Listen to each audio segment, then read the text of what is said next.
I got to get myself set up here now.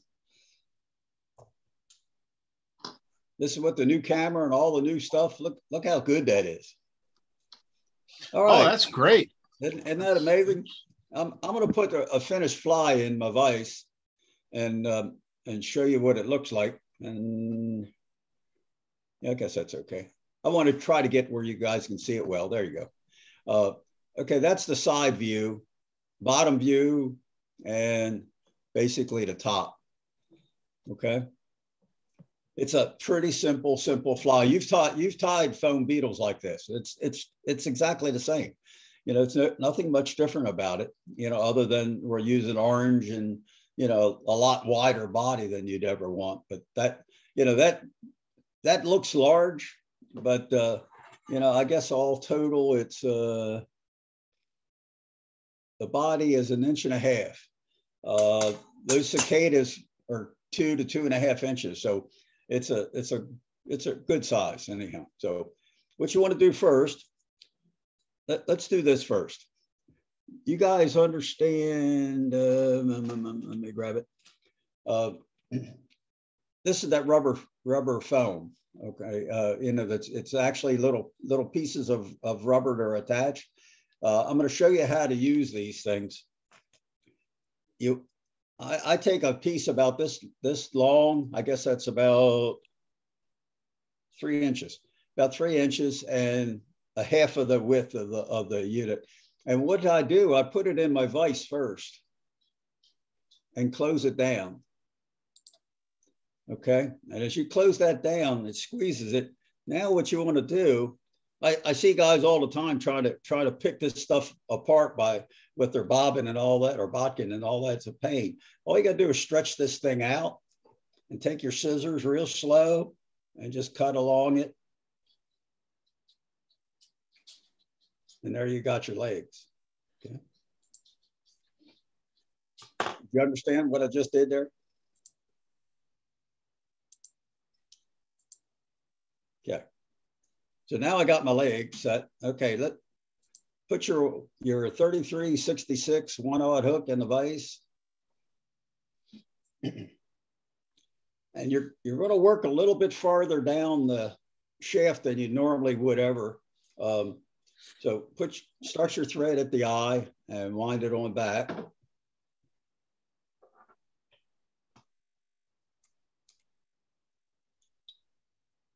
And to make Rich feel good about it, I'm leaving my tag out. So where I'm finishing it is basically right at the hook point, or the barb point. Okay, that's where your thread should be.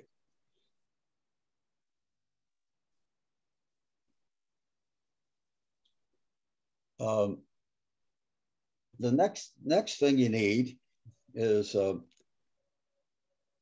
know, we're gonna do a talk about bucktail down the road sometime.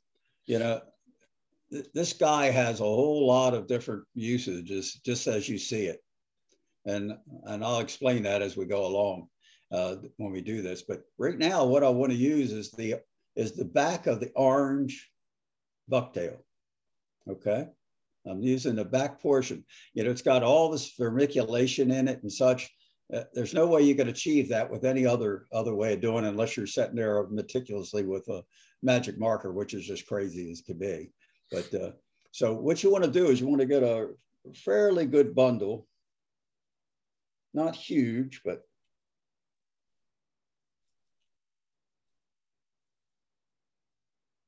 okay. So you got a bundle about this thick. That should relate to. Now straighten up your ends a little bit. The ends aren't that even. So what I'll do is just kind of pull them out and get them close. So that's close enough. Okay. Now take you got your stuff in here. Wind all the way to about 1/8 of an inch before the hook, back of the hook eye, your thread. Okay. I like the tail to extend, you know, about maybe an inch past the bend of the hook. So after I find out where that's going to be, again, I always pre-cut everything I work with. So I don't have to worry about trying to get my scissors around the shaft. So what I'm going to do is I know where that's at. I know where my thread is. If you notice, if you notice where that thread is, that's exactly where I'm going to cut that. So that you always have an eyeball there. Your thread is your gauge. Okay. So cut that and tie that in that spot. If it rolls around the hook a little bit, that's okay. And then what I would suggest is just kind of keep working it back. Oop, I screwed up. Oh man. Hey, minute.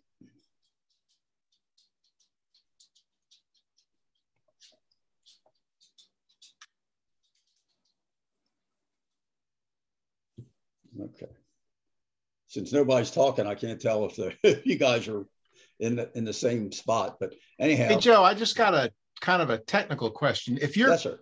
If you're cutting the hair exactly where you want where the thread is, yes. In order to tie the thread around the hair, you still have to push the thread forward some, or behind it, either way. I mean, you can go back and forth, because what I'm going to do is now I'm going to wind it all the way back to that. Remember, I said that a lot of this stuff is going to stop at the barb. So that hair is all the way back at the barb now, or my thread's all the way back. Okay. You're covering all this up, so it doesn't matter how neat or ugly it looks.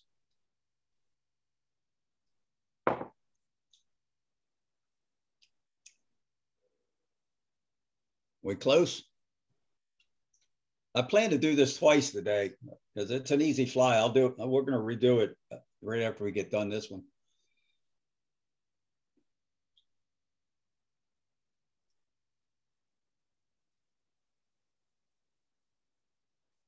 All right, we got that, I assume. Okay. What I want to do now is we're going to take that piece of foam, and so that's the piece of foam. Now, what I want to do is I want to cut a little arrow shape to the front of it, or actually to the top of it. You can see that, right? That's what's going to get tied in. That gives you a spot to tie it. So everybody got that? Maybe we need a show of hands.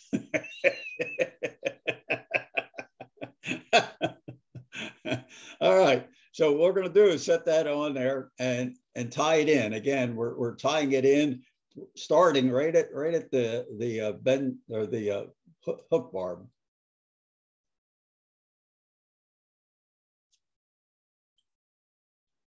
So we got that tied in.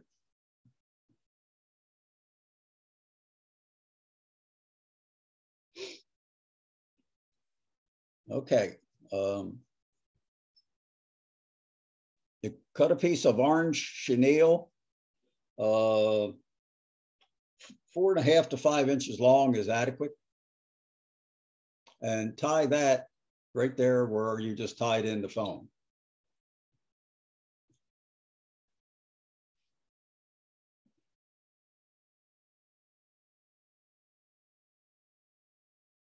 So you got that so far. I tell you, I really like this camera. It actually focuses itself. So, all right, you got that. Now you need some black saddles, okay? And just pick one that's fairly long. Let me grab one of them. I'm gonna use this one. And what I want to do is tie this in by the tip, not by the butt, but by the tip, and tie that in. Same spot.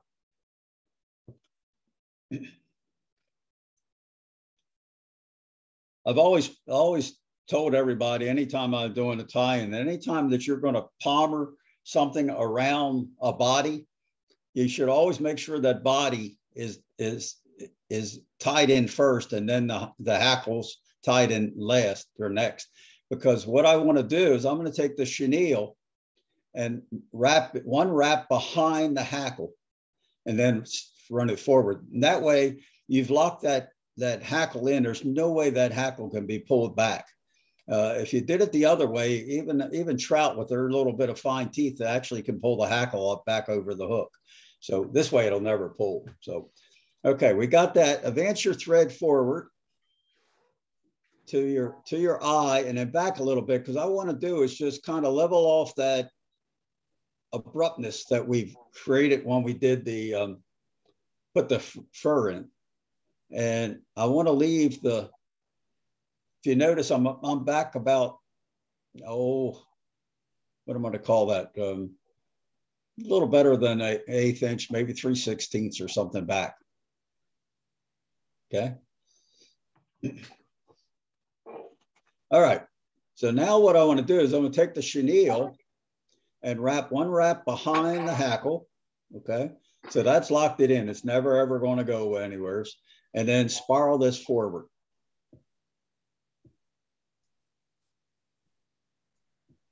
And tie it off at that point.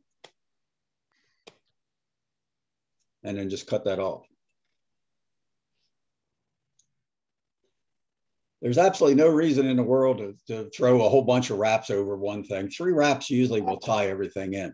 Now take the saddle and do the same thing, just kind of spiral it forward.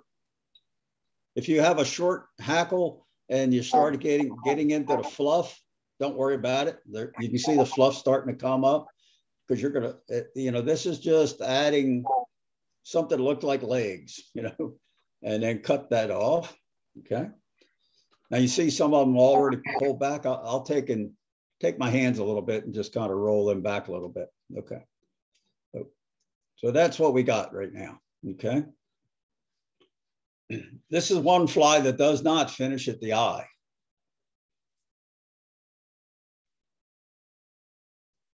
Are we all focused pretty good on that? Let me see if I can get this even a little tighter.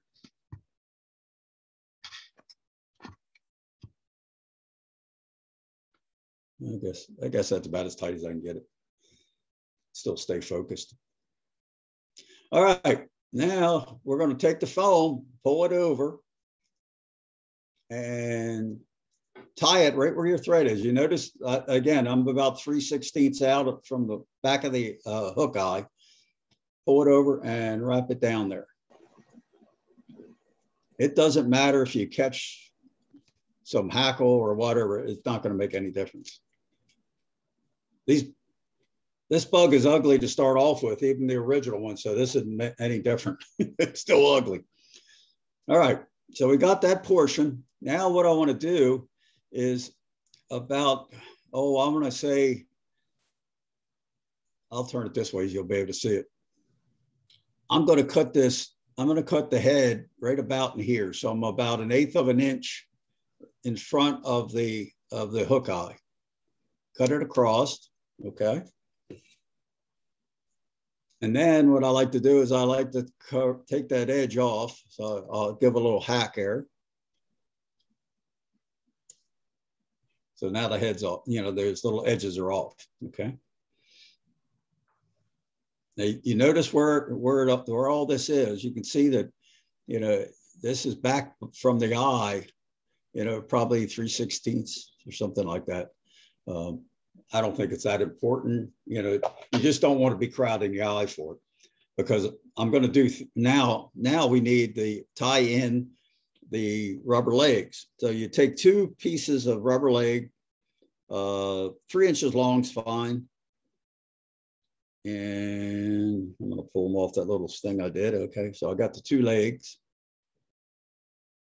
Okay, and I'm going to put them on the side. Notice I got it vertically, so it's easy to do, and just tie them in. Okay, and just make sure they're going to stay on that side. Okay.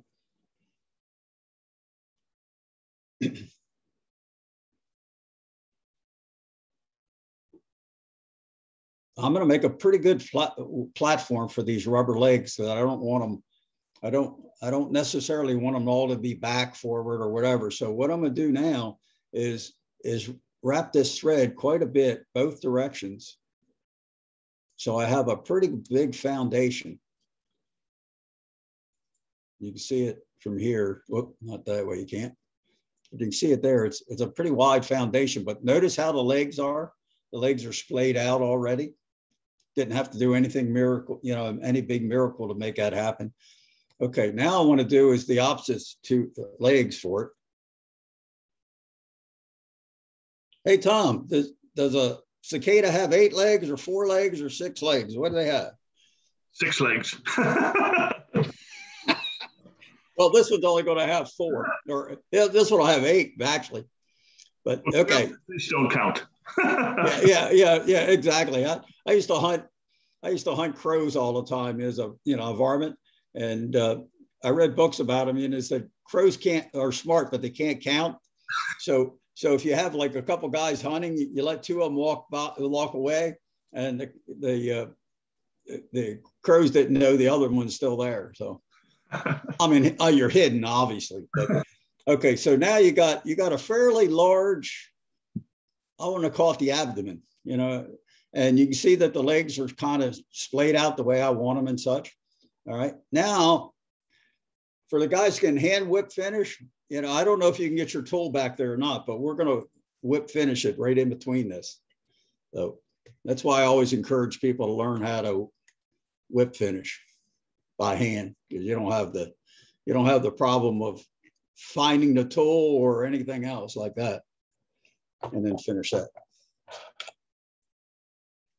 Okay. So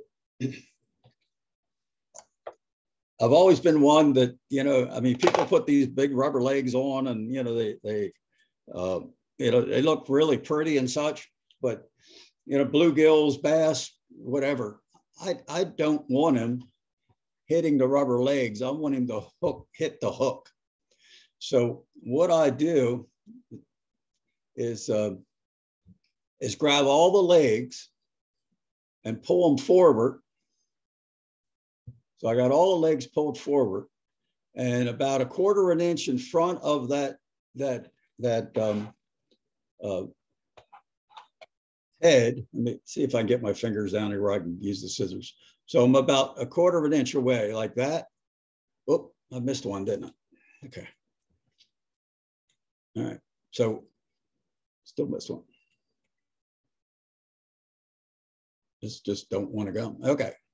And now I want to cut them about 1/4 inch in front. And by miracles, now all the legs are shaped a little different. They're not all the same length and such, and they're not gonna foul on the hook point. If you use rubber legs, you guys know if you got real long rubber legs, before you know it, they're wrapped around that hook. There ain't no way they can wrap around a hook because they're not that long. But that's all you need. You need the idea that there's legs there. All right, then I'm going to cover this with head cement, and the head cement's going to go right over the thread, right through there. So, all right. So that's what it looks like from the side. That's what it looks like from the top. And that's what it looks like from the bottom. Simple, but effective. I know, I've thought. You should say that's what it looks, that's what yours looks like on the front. Well, yeah, this is what you're trying to achieve. Let's put it that way. But that's what you're trying to achieve. Something that looks like that. Here, I got my box already. So that one, I think there was 18 in there. Now it's going to be 20. So, but the rest of them, like I said, the original ones were all on stainless steel, but now they're on the regular bronze hook. Any questions so far? We can do it. I'm going to do another one because I think it would help. A quick question here. Sorry, got in late. So, do you weight them when they lay in the water? Do you want them laying flat, or do you have them kind of the hook back a little bit? I think the way I tie it in, I think you're going to see it's going to lay pretty flat, but the hook is going to be down just a slight bit. You know, and two reasons that'll happen. One is the hook weight is in the back, but also when you tie your line in, you know, your line's going to be, you know, coming up out of the water somewhat. So that tends to keep it. Yeah, it's fine to lay it flat. You know, I mean, if you ever seen a cicada on the water, that's exactly what they are. You know, and to fish this thing, you don't need to do much more than just twitch the rod tip. What these carp will key in on, if you got clear water like Liberty or one of those, I mean, they'll see them for 20, 30 feet away and come. But if you twitch that thing and start making those ripples on the water, these guys know what that is now, and they're going to come to it. One of the phenomena that I've never figured out, and I don't think I'll ever figure it out because I haven't found that fish can talk. But when we started fishing these in the was it 1971, whatever the first one was, everything ate them. Bluegill, bass, everything. Smallmouth came up, everything ate them. The following couple hatches, the bluegill would eat them, but bass never touched them. And I can't figure that out. You know, I mean, it's a big hunk of protein, but bass, the last two hatches haven't eaten them. So now I'm not saying you couldn't take this bug, make it weedless, and throw it around a pad field, and I bet you can catch fish. You know, I think that would work well, and it'd be very easy to put a weedless system on it, because remember, we're not tied right at the back of or we're tied down below. It's not right at the eye, so you can run your monofilament right through there. And you wouldn't have any problem at all. But yeah, Joe, can you take your fly out of the vise and show me how long the tail is off the back of the hook? Let me get it over here where you can see it. Yeah. Okay. Thank you. So it's about an inch, I guess. So, you know, back behind it. Again, you don't want it that long. You don't want it real long. Again, you want them to eat the hook. You don't want to eat anything that's back there. You know, like you know, if you see people do a lot of different things, you know, and then what I used to always say, if you ever seen any of my poppers, the material in the back doesn't go any farther than the bend of the hook, because I want the fish to eat the hook, not the feathers or whatever else is in the back of that thing. So, I mean, both of these, you know, you can see that they're pretty much the same as far as how they look. I guess I got to get right there, but yep. Joe, you had plastic bead eyes on the material list. Obviously, we didn't put them. Oh, that was for the. I did when I sent the material list. I sent it for both that and the articulated crystal bugger. That's why it's probably showed up that way. It probably wasn't. You know, I think when the guys start picking up pieces and sending it into the file system, you know, it must be what happens, because I didn't have it on there. So, but you will need beads when we do the articulated crystal bugger and the wire bender. Now we know that I can work this system this way. We won't have any problem. And the reason I put the new laptop in is because the other one kept freezing. So it was an older machine, but now we won't have any problem. All right, you want to do it? Your camera system's working great, Joe. Yeah, yeah. Is that all it was? Was you just switched laptops out? Yeah, because the old laptop, I think, you know, would just heat up or something and just freeze. And I had this one in the wings because I knew both my laptops are getting old. And I knew, you know, my one in the bedroom sounded like it's going to take off. It makes so much noise. And so I said, you know, I'm going to buy another laptop. So that's what you're seeing. That's what it's working on. So you guys want to tie another one and go through it again? Yep. Okay. Okay. Joe, could you just bump the camera up just a little bit? Because the camera's cut off right at your nose. We can see the fly fine, but you can move it up a little bit and we can see your face and the fly. Oh, okay. Top of your head's cut off. There you go. that better? Yeah, because it looked like you're in the witness protection program or something. Well, I thought the important thing was the flies. I didn't care about my face, but I understand. Let me see if we can do this a little different here. Wait a minute. Yeah, this camera's pretty cool. It's even got a light on it, but I don't think a light would help any. Hey, Joe. Yeah. Bill Smith. I came in a little late. What hook are you using? I'm using a 3366 1/0. 1/0 3366. Thank you. Yep. Yep.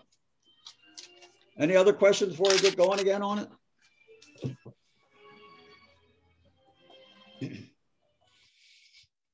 All right. All right. So put your hook in the vise.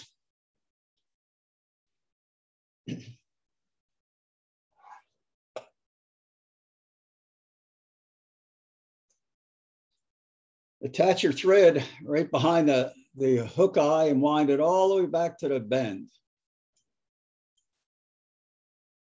Or not the bend, go all the way back to the hook barb.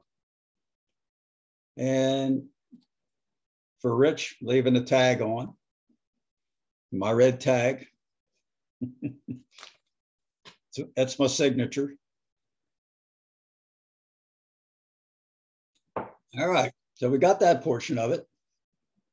Okay, take your thread and go all the way forward again and leave about 1/8 of an inch behind the hook eye. And this is where you want to take the back of your bucktail, okay? And pull some fibers off. Bucktail is so different. Yeah, from every one. Some have very even fibers, the tips, and some don't. This one doesn't. They're all over the place.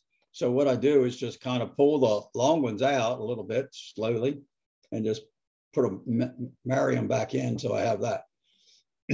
Okay. Now, again, vices and hooks and threads all have you could use as a measuring device. I want this material to stay about an inch over the or close to an inch or half an inch over the bend of the hook. So what I'm going to do is get my fingers in such a way that that's happening. Now, where I'm going to cut that material is exactly where my thread is. Okay. So all I got to do is cut it and set it right on where that thread is. And you notice I'm pushing it down just a little bit, and throw a loose wrap around it first and then tighten it up and then wind it on back. And go back to the barb, okay? If you want to wrap it a few more times, it's okay. It really doesn't matter. All that's getting covered up. Okay, so we're at that point.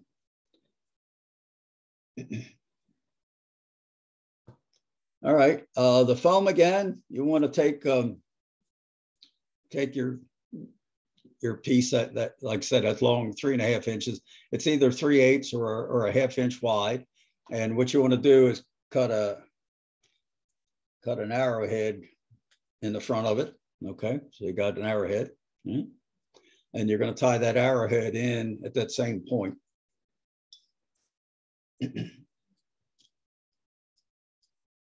Okay.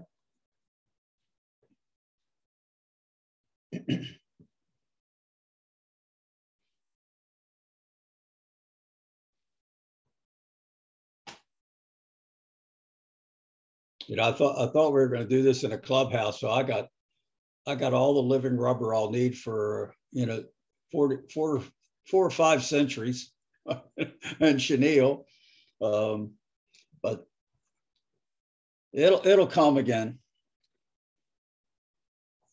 All right, we got that. So now we're going to take either about a 4.5 or 5 inch piece of chenille, and tie that in at the same point. You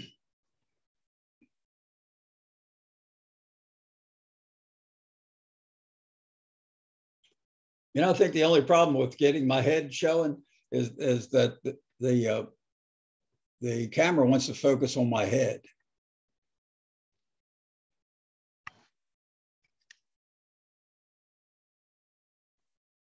I guess it don't make much difference. Yeah, that's pretty cool. That's pretty good there. So we'll be in the witness protection until we get this thing done. All right, take a saddle. And again, you want to tie the saddle in with the tip. As soon as I find one here.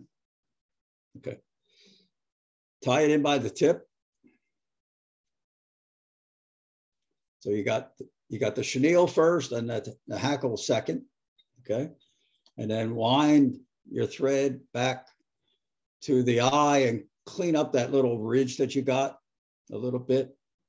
We're going to tie on top of it, but that'll give you a good idea. So I'm back about, 3/16 of an inch, something in that neighborhood. Good.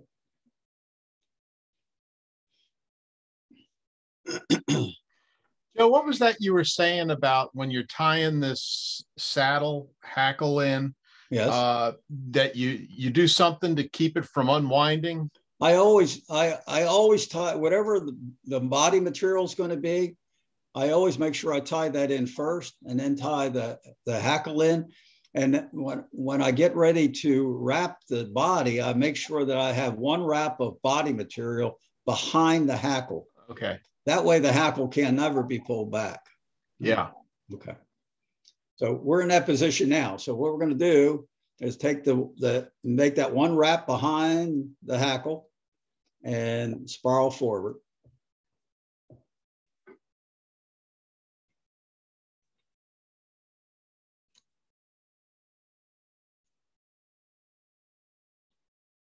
And cut the tag off.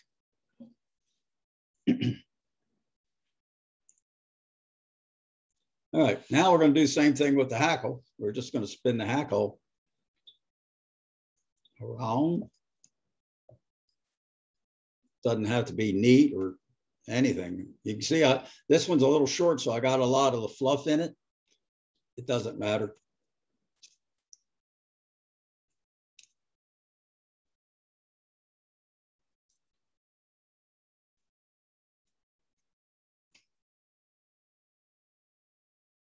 All right, so I'm still in that same spot. I'm about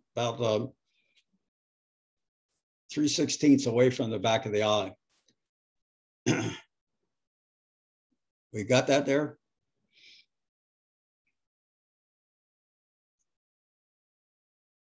Now we're going to pull the foam over top.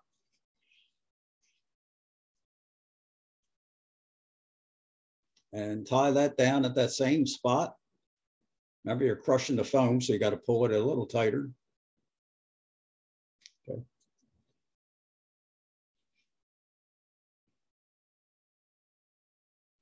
And after you did that, what I want to do is I'm going to cut it about 1/4 of an inch in front of the eye, something like right there.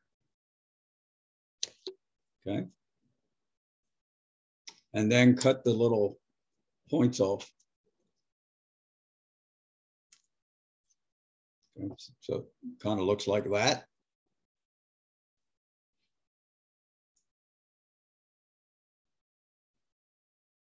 All right, and we need our rubber legs again. We're going to put 2 on a side.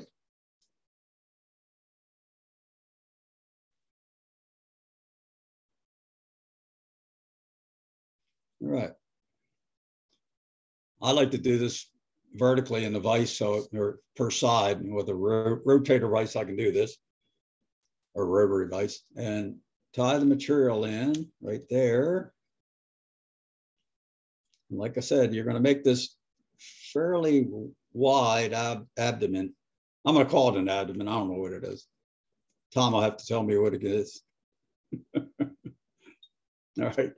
So the legs are separated by the thread in the right spot. Okay. All right. Now I want to do this side, do the same thing.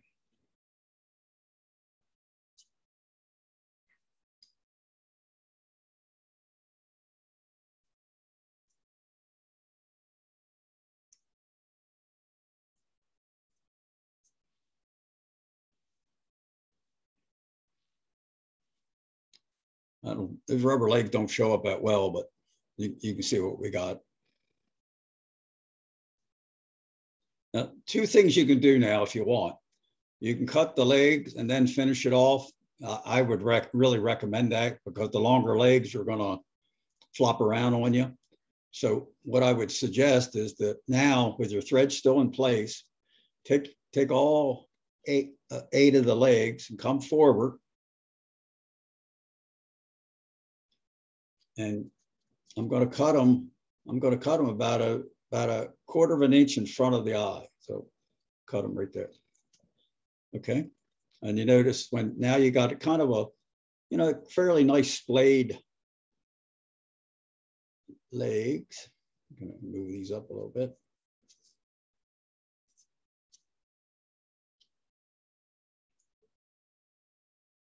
All right.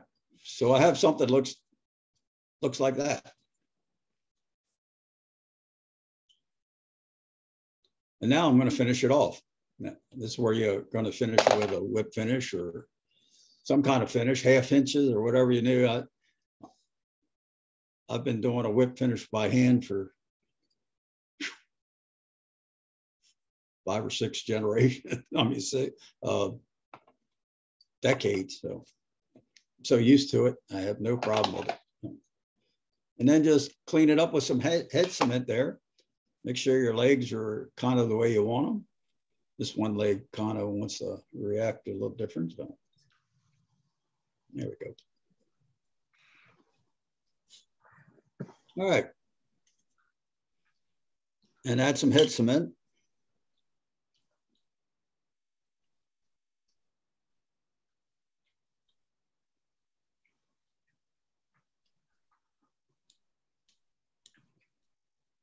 And you got another cicada bug.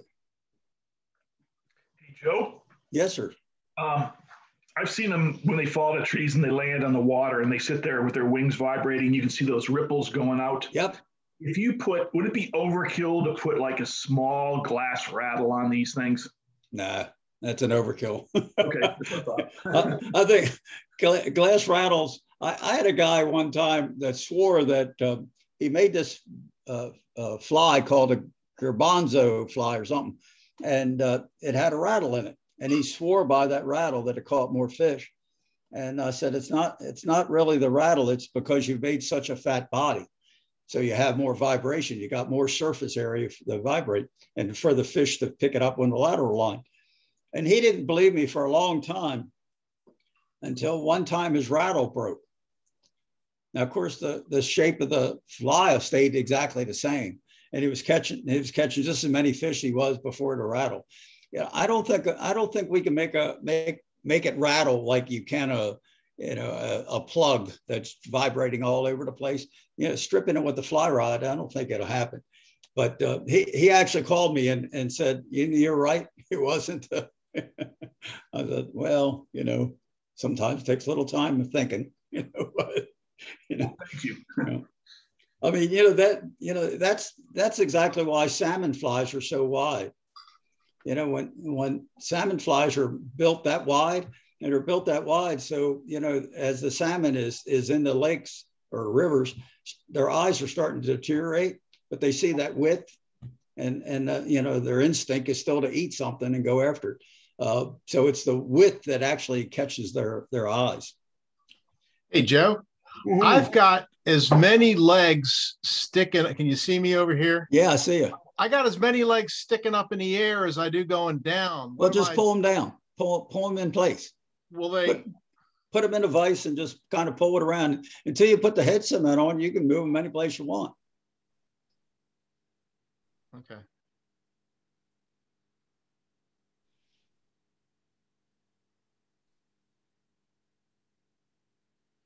So what you're telling me that your cicada's a cripple? Yeah. Hey, well, maybe that's a good thing. You want it to look a little different from all the others, right?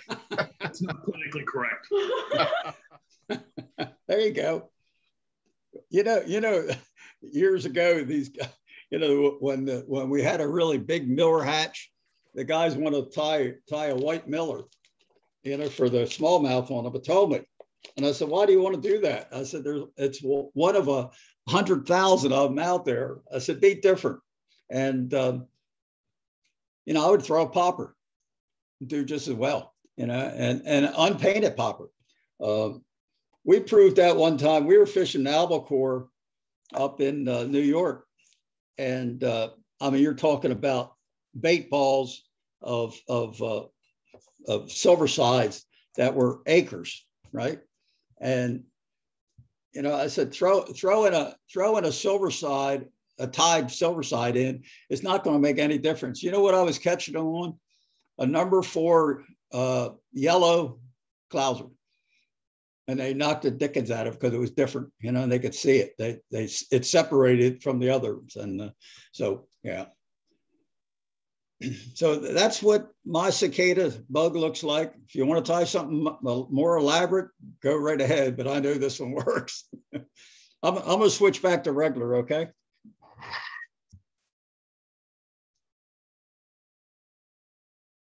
Okay, I'm back to normal. If you want to ask questions or whatever, I thought I did it okay enough to pick it up though. Everybody can unmute themselves and talk.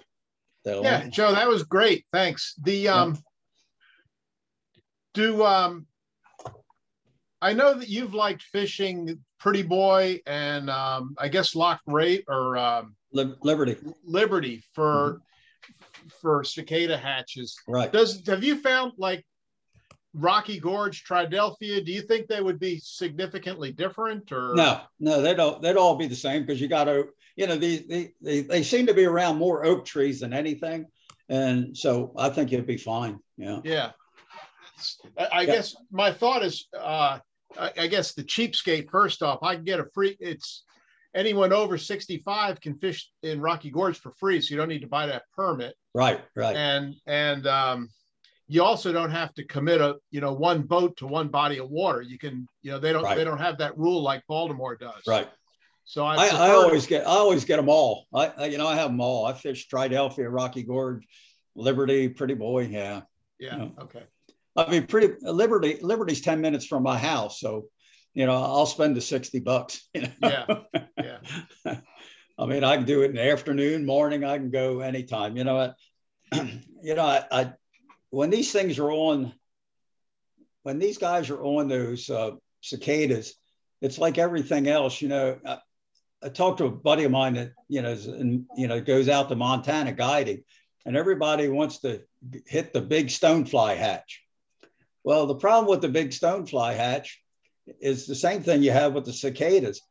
It's such a big piece of protein that by the time you get on water at 9 o'clock in the morning, they're already full. So it's these guys rush out to go do that thing in Montana. It's the worst fishing you can do. It just, you got to get out there at daybreak. It seems like, carp, there's so many carp in these lakes that there's not enough cicadas to fill them up completely. So you really don't have that problem. Joe? Yeah. When can you get that pass for Liberty? The permit, you can get them right now. You just go to the Baltimore Public Works and look for a fishing permit. Your kayak's got to be, or your boat, whatever, it's got to be over 12 foot and or at 12 foot or over. And those reservoirs, you don't supposed to use your boat in any other body.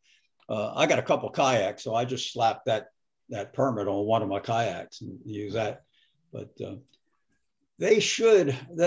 everything should bust loose in it, for the cicadas sometime in May.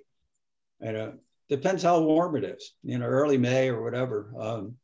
And it'll go to probably late part of June. They'll start dying off a lot quicker than that, but the fish remember them, so you can fish them a lot longer than that. So, but it's nothing to fish them. I mean, you cast them out, twitch them a little bit. You know, if you need to move them a little bit, move them, and then twitch them some more. I mean, all you're doing is trying to create that ring, and those fish will come to that ring. You know. And you're looking to get underneath. I mean, do you find it matters, you know, if you're fishing an area where there's some brush and stuff growing out over the water that they're falling off of, or? Well, some of them fall off, but you know, they're terrible flyers. You know, I mean, they really are. So they're crashing in the water all over the place. Okay. You know, I've been out there, you know, and of course they're trying to land on me because they want to land on something. Yeah. You know, of course I'll throw them back in the water and let the fish eat them. But, you know, their lifespan isn't that long, you know. So, you know, they're doing their thing and then they're dying. But yeah, I mean, it's like anything else. You know, you got to observe a little bit. You know, if you see them, you know, coming off the trees and falling close to shore, then fish close to shore, you know. The only thing I recommend, like in Liberty and such, if you find that spot, you know, I'm gonna carry, you know, 40 to 50 foot long anchor ropes, because I want to be as far off of that shore, because they're going to go right for some cover and try to break you off. So, I'd rather have a better opportunity to fight those fish. Liberty and Pretty Boy, for some reason, if you catch a 10-pound carp, you call it a big carp. They're generally 5 to 8 pounds, but now they've been in there for 50 years. You know, there ought to be some just giants, but I haven't seen one. You know, Knock Raven has some big ones, and you need a separate permit for that. But now Tridelphia and Rocky Gorge, you know, I usually go for crappie in those, and I don't fish very much. I haven't fished cicadas for them, but I probably will this year, because it's going to be my last hurrah. So I'm going to do as much as I can. So. Yeah, it's a bad sign, Joe, when you're tying this year's cicadas on bronze hooks. I know. I'll donate the rest of mine to the club. How's that? We'll do a raffle. Is there a time in the day that's best for them, or doesn't matter? Between middle of May, middle June. Time of the day, daytime. Hours. Just get out there. You know. Right. Yeah. I've caught them all day long. I had a day out on Pretty Boy one time. It was actually raining, and we caught so many carp that I had Charlie horses in my arms and pulling fish in. I'd have to keep rubbing my Charlie horse out to bring the fish in. Of course, it didn't stop me, but yeah, we must have caught 50 or so or more. Wow. I mean, I tell people this, and some people don't believe me, but that day was probably the greatest fishing day I ever had. And the fact that you're fishing for something that generally you can't catch that easy. But you could when they're on these cicadas. It's just amazing. Yeah. Pretty cool stuff. You know, I mean, and the funny thing is, you know, they're not surface feeders, right? So you'll bust a gut just watching them trying to eat the thing. I mean, they come up, hit it with their nose, they push it all over the place before they finally get it in their mouth. It's pretty hilarious, you know. But those waters, you know, Liberty and Pretty Boy are really clear. So those fish, you know, they're up near the surface that time of year because they're looking for them. And you'll see them 20, 30, 40 feet away, and you can cast. So you don't want to cast real close to them because they're real spooky. But you cast 20 feet away, they'll come and get it. Yeah, so not bad at all. I taper down to about 14 pounds. And my leader, but I always use a loop knot because I want to keep the fly animated as much as I possibly can. But I do that all the time. I mean, I always use a loop knot. So, yeah. Yeah, Woody, I've got a question for you. The article that was posted from the Trout Unlimited with that cicada, the tie there, which seems a whole lot more involved than what yours is. What are your feelings on that one? Yeah, exactly what you said is a lot more involved. You know, simplicity to me is always the way to do it. I mean, you can make an exact pattern. I mean, you copy it, you know, as close as you can. Well, it doesn't react like the real stuff. So all you want to do is give it a representation of it. Right. And that's been my thinking over all the years. I mean, just give them an idea, you know, crayfish patterns. Yeah, I put claws on, but, you know, I don't do all the other crazy stuff. You know, I just, because that similarity of what it looks like in the water is all you need, you know. Yeah, I tried tying that, and the biggest thing was just getting the foam cut and stuff. Yeah, I mean, it was a lot more involved than what you did. Yeah. I mean, my crayfish pattern, I think, requires 5-6 steps. Bob Clauser's was 18 to do the same thing. So, you know, I'm not going to spend that much time. You know, it's a nice fly, but I catch just as many fish with my version of it. You know, right. So, Gotcha. Yep. No, I we were talking earlier, probably before you came in, Woody. We were talking about. I was online and going through looking at all these patterns, and I said, oh my God, the sophistication, you know, the orange eyes and all that stuff. Well, you know, the eyes at that point are above the water. That fish don't see that. Exactly. Yep. Yeah. Yep. All right, thanks. You're welcome. You're welcome. Anything else, boys? Hey there, my name is Michael, and this is my son, Andrew. We met Harry Steiner at Bass Pro, and he let us know about y'all here. Andrew just got a fly tying kit for Christmas. He's been tying, I don't know, 100 or 200 flies since then. So we thought this might be a great way to kind of get more into this sport. Neither one of us have fly rods. We're spinning rod folks exclusively, but he's going to use some of these coming up here in April. So I just wanted to introduce him. We will be joining the club here, so we're going to send in our application. Yeah, join the club. It's a great club. It's the best club around. There's no question about it. Yeah, it sounds like a great community. I don't know, Andrew, do you want to just say hello? And how you doing, bud? Yeah. Hey, we're delighted to have you. Thanks for joining us. And if you, for $15, you join the club and you'll be on all the email distributions. You keep up with what's going on. So it's a little, if you're looking for our website. We found it.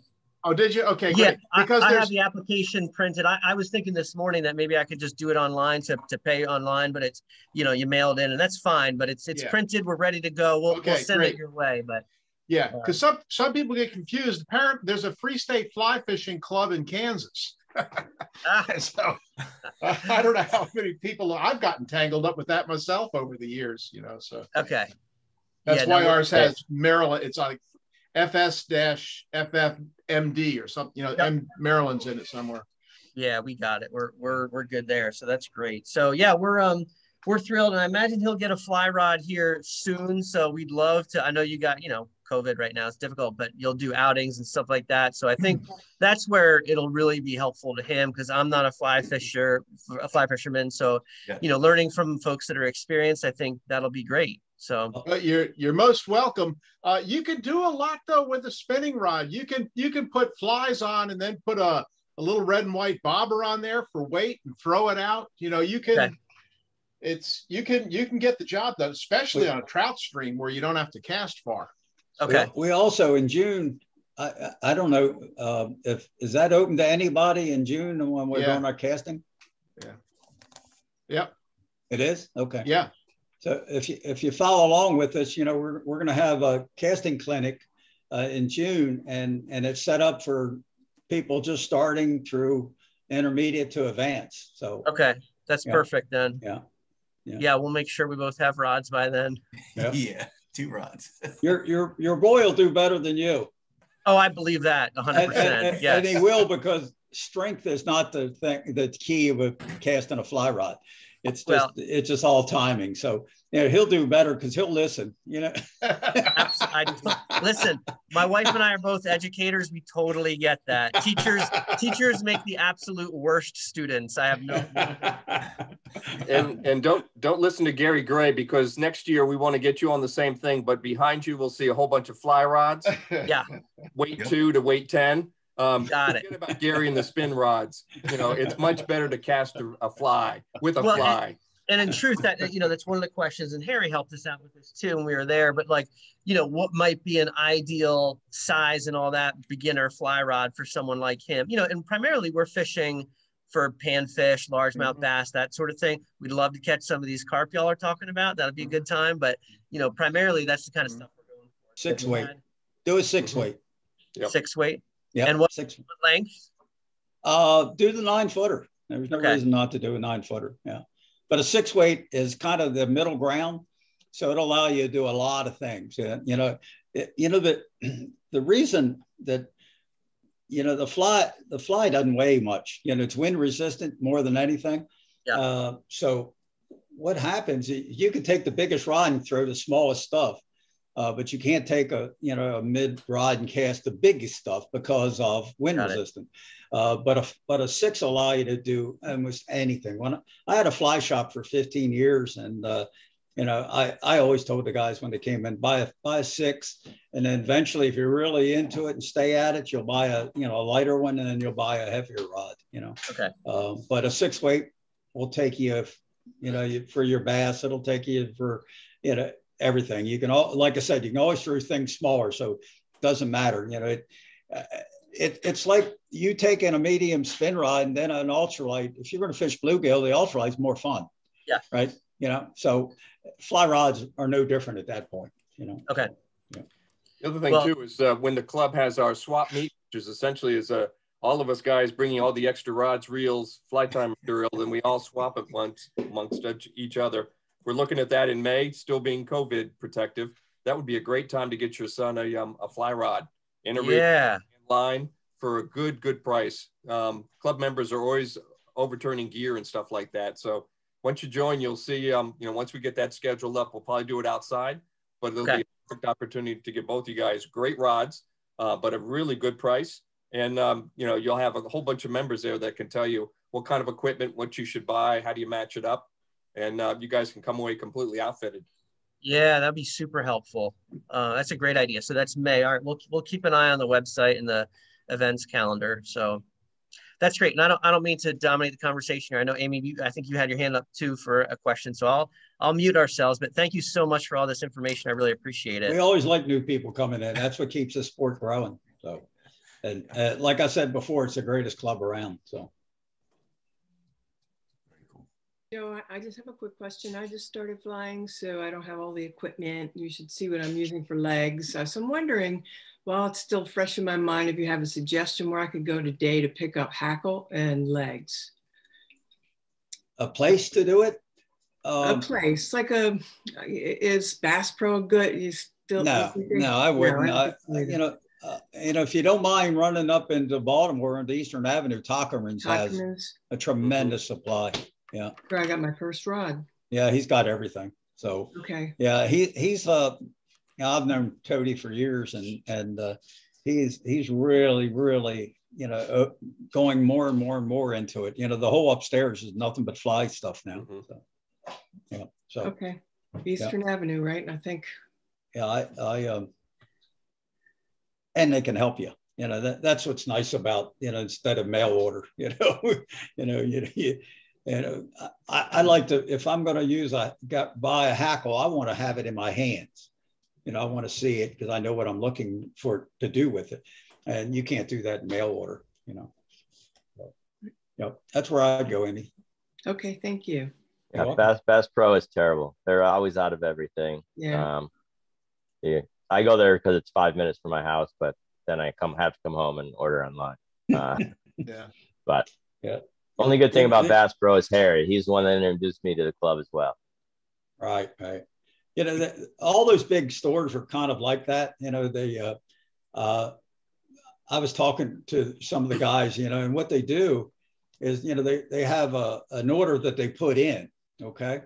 Well, it doesn't matter if they ran out of grizzly saddles.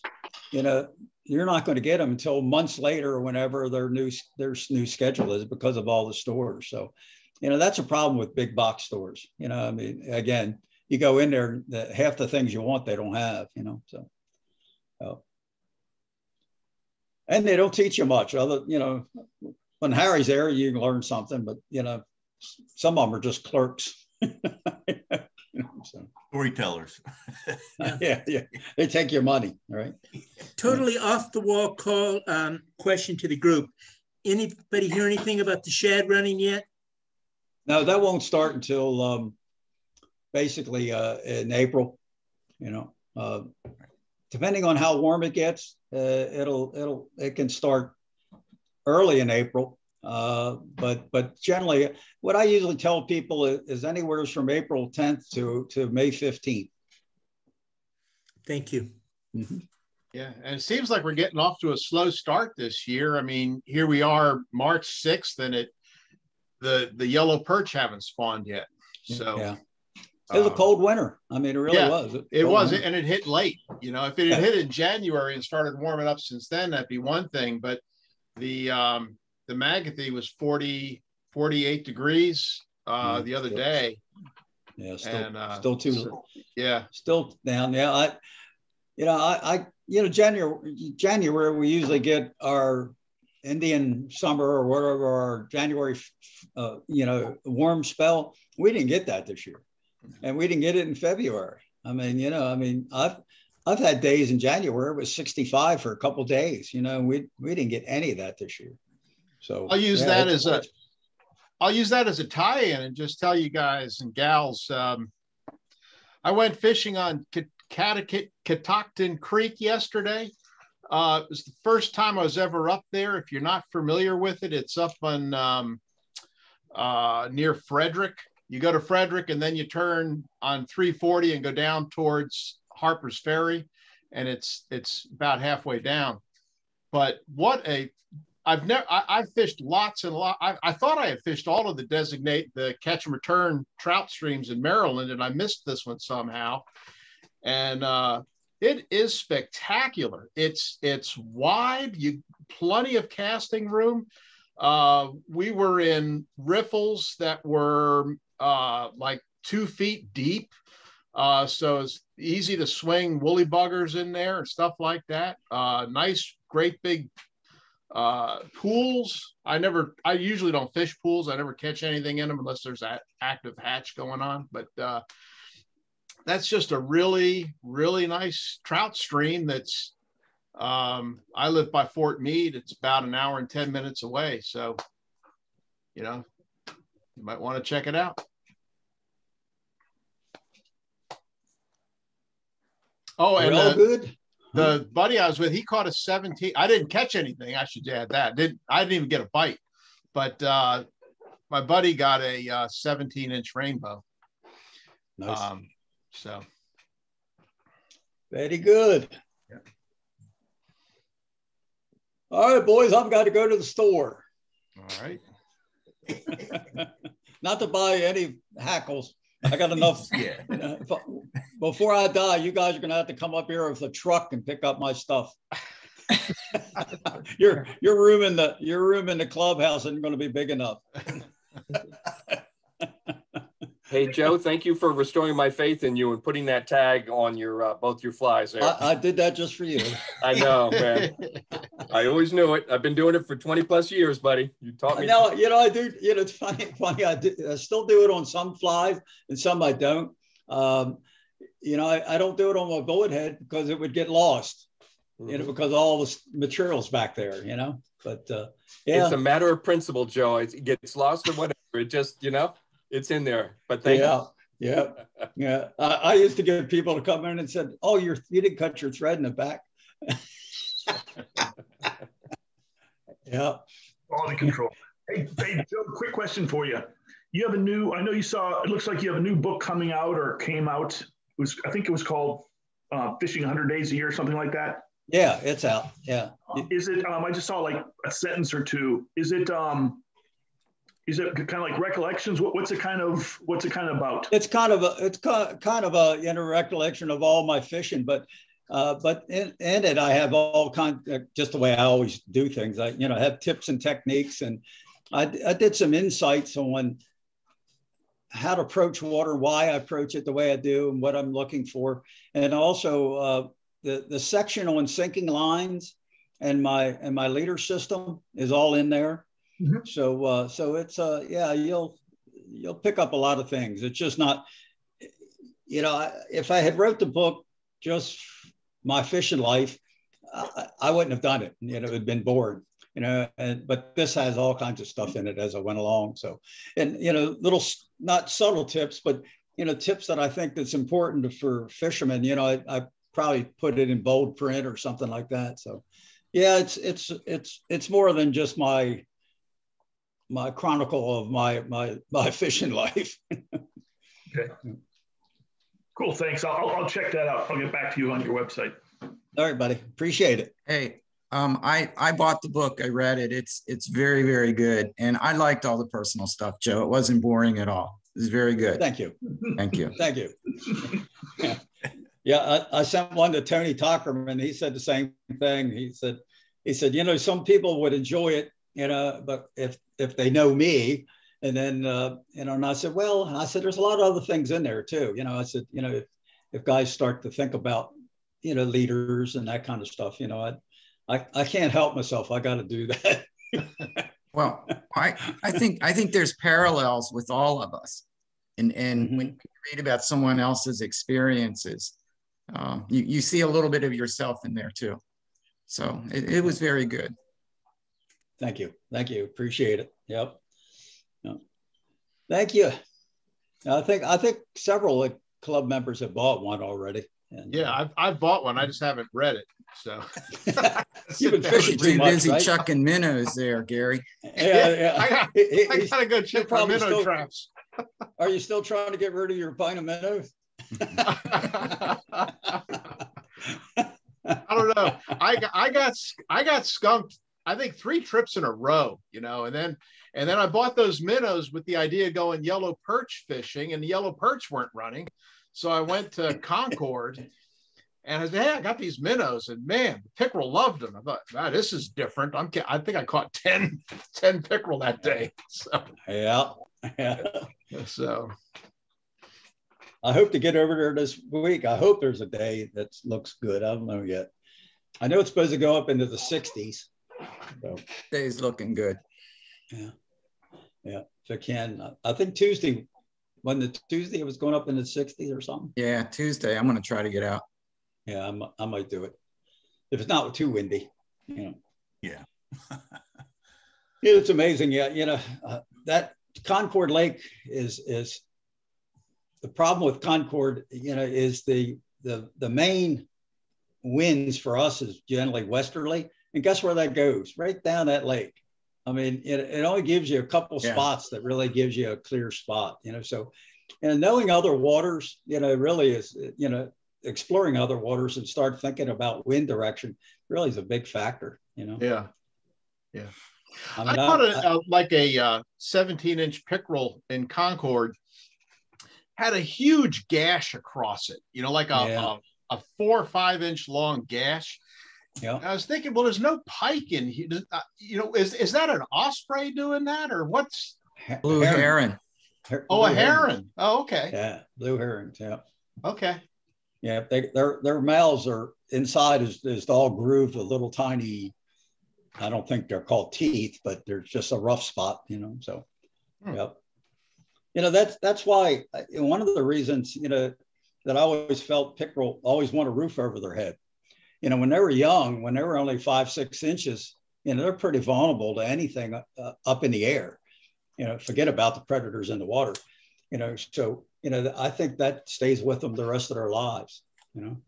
Plus they use it for ambush too. But yeah, I see the same thing in bone fishing. You got a body of water that's, endless, right? And you throw that fly and that plop in the water when you're close to the bonefish would scare them. And I always wondered why would that scare them? And then one day I was fishing near some mangroves, and a herring came and hit that water, chasing a bait, and hit them. And it sounds just like that plop of that fly hitting that water. So, you know, when they were younger, they were into all those mangroves. They were, you know, that was their place to hide. So, you know, they never forget that, you know, never do. I mean, it's absolutely amazing that, you know, that's part of their psyche, that they're not going to, anything that makes a loud plop in the water. And, you know, I don't know how many of you guys have fished bonefish, but, you know, sometimes you got schools of 200 or 300 and they're splashing all over the place. And yet that plop of the fly makes a difference. Again, I've never found that fish to talk to me, so I don't know, but evidently it does. But yeah, that's what's, you know, you'll see that on the pickerel a lot. You'll see where they've been stabbed. I don't know if I ever told you, it was in one of my books, I think, if the funny things happen. Actually, on Concord, I had a herring not a herring, I had an osprey grab my pickerel, went right over my head and grabbed the pickerel. I mean, he almost hit me in the head with his wings. And wow. And I pulled the fish away from him, and he kept flying over my head, waiting for me to throw it back out again. So I released it right next to the boat, you know, underneath the, and I guess he went under the boat or whatever. But I never had that happen in my life, you know, have osprey come out of a tree and not pay any attention to me, you know. So. In Florida, I was kayak fishing, and I caught a speckled trout, and the cormorants came right up to the boat. They tried to take it out of my hand. So I threw it on the other side of the boat, and they dove under the boat to go get it. Yeah. And they didn't leave me. They just kept hanging around the whole time I fished. Yeah. You were the food source for them. Yeah, I know. They learn quick. Well, that's why you don't want to feed birds. Yeah. They'll follow you around. You know, I've had ducks do that. You know, somebody's been feeding them, and you're paddling along. Here comes a mallard up next to your boat, looking at you. You going to give me something? Yeah. All right, boys. I'm going to the store. All right. Talk to you later. Okay. See ya. Good stuff. See you, everyone.